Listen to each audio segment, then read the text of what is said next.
કે દૂધને ટકાવવું હોય તો શું કરવાનું? એમાં પ્રિઝર્વેટિવ નાખવાનું. આપણે તો તમને જે તાજું દૂધ તમે જે કહો છો ને, હાલો કોથળી આવી ગઈ, એકચ્યુઅલી 7મે દિવસે આવે છે. એની જે પ્રોસેસ જ એવી છે કે ગામડેથી દૂધ જાય ચિલર પ્લાન્ટમાં, ચિલિંગ પ્લાન્ટમાં જાય, ચિલિંગ પ્લાન્ટમાંથી મોટા ટેન્કર ભરાય, પછી જાય અમૂલમાં કે માઈ ડેરીમાં, ત્યાં પછી એમાં બધી પ્રોસેસ થાય અને એમાં 22 જાતના કેમિકલ પડે. એમાં ડીડીટી એક કમ્પોનન્ટ છે.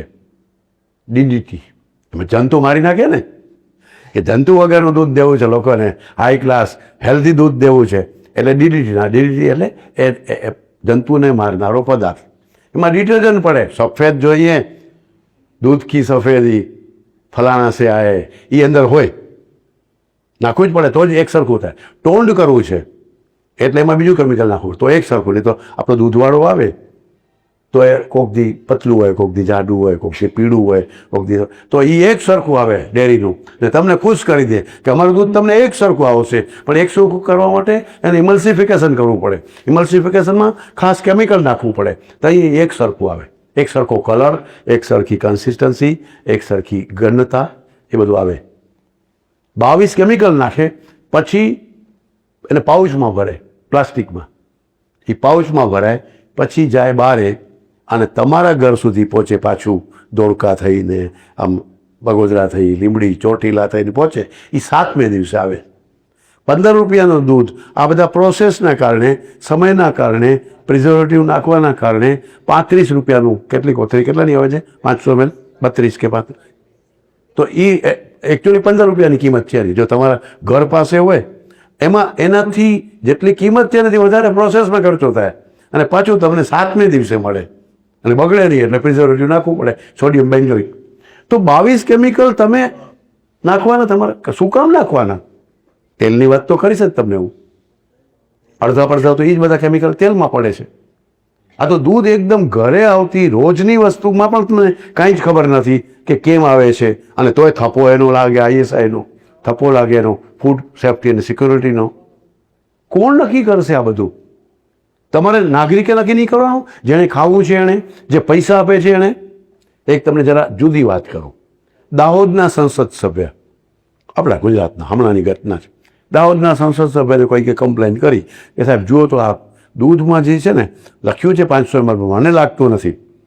તો કે હાલો, સંસદ સભ્ય હતા, પાવર છે મોટો, જવાબદારી છે, લોકોએ ફરિયાદ કરી એટલે એમણે દૂધના ઓલામાંથી 5 પાઉચ ઉપાડ્યા રેન્ડમ, અહીંથી. કીધું કે ભાઈ આ એની ફરિયાદ ઓલી રિફાઇનની નહોતી, એની ફરિયાદ દૂધની ક્વોલિટીની નથી. એ કે 500 ml નથી લાગતું હો. એટલે 500 ml ને પંચનામું કરીને ખોલ્યા. એક પણમાં 500 ml નહોતું, કોકમાં 490, કોકમાં 480, એક પણમાં 500 ml લખ્યું તેવું નહોતું. હવે આવડી બ્રાન્ડેડ કંપનીમાં બધામાંથી માનો કે 10 ml પણ જાય તો 13 કરોડ લીટર દૂધમાં કેટલા લાખો લીટર થાય. આખી ઓફિશિયલ ઘટના છે, અને કાંઈ ન કરી શક્યા છેલ્લે સુધી.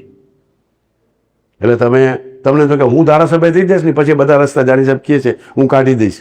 દિલીપભાઈને એમ થાય કે હવે આ બધું મૂકો, રાજકારણમાં જાઓ, આ બધા રસ્તા કાઢવા, આ સેમિનારો કરીને શું કરશું? એને રાજકારણમાં પહોંચી જાઉં અને પછી હું ત્યાંથી કાયદા બનાવીશ. તો આ કાયદા બનાવનારા લોકોને કાંઈ નથી, કાંઈ કરી જ ન શકે કોઈ. આ બાપ જ બીજે બેઠા છે એના. આ ડિઝાઇન બીજાની છે, કોન્સેપ્ટ અમેરિકાનો છે, કોન્સેપ્ટ છે એ તમને ગુલામ કરવાવાળા લોકોનો છે. હવે ગુલામી માટે કંઈ ઈસ્ટ ઇન્ડિયા કંપની ખોલવી પડે એમ નથી, હવે બ્રિટિશરો અહીં આવવું પડે એમ નથી. આ તમને હું બહુ દુઃખી થઈને, થોડોક ગુસ્સાથી, થોડોક પીડાથી કહી રહ્યો છું, અને એમાં જવાબદારી સાથે. આ ટેપ થશે, આ મૂકવાની છે આપણે ઇન્ટરનેટમાં, નહીં તો મારી તો જવાબદારી છે. મને પકડી જશે, મને ઘણીવાર પકડ્યો છે. હું અમૂલમાં બોલું છું જઈને, એ લોકોએ બોયકોટ કર્યો અમારા સાયન્ટિસ્ટે અમારી સામે. હું કતરિયા સાહેબ, મેં તો કીધું હું સાચું બોલીશ, તમે જેટલા લીટર દૂધ આવે છે એ બતાવ્યું, એનાથી વધારે વેચો છો, એ કેવી રીતે વેચાય? પછી ઘી, ચીઝ, માખણ, આઈસ્ક્રીમ, ચોકલેટ એ શેમાંથી બનાવી? 13 કરોડ લીટર દૂધ આવે અને 16 કરોડ વેચે, પાછું પાણી તો છે ને જાડું છે. તો તમે શું કર્યું છે યાર, કયો તો ખરા. તો જવાબ દેવા તૈયાર નથી.